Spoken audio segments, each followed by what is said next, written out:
Podin nga gjykata me pranga në duar.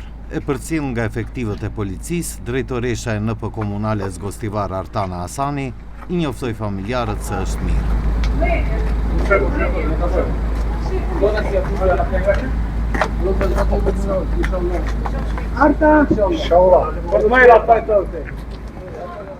Pasaj dolën dy të dyshuarit e tjerë, Leon Nuredini dhe Vadedin Dervishi.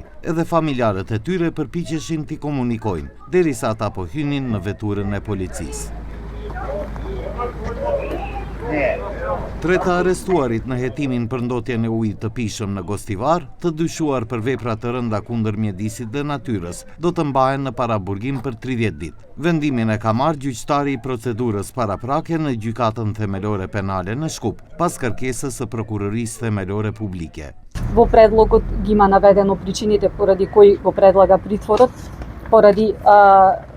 поради запретената казна за која им се става натовар на осомничените, бидејќи се работи за кривично дело за кое е запретена кривична санкција најмалку 4 години, а доколку обвинетите би се пуштиле да се бранат од слобода, постои голема веројатност да се дадат во бегство и да влијаат врз сведоците кои треба да бидат испитани во текот на истражната постапка.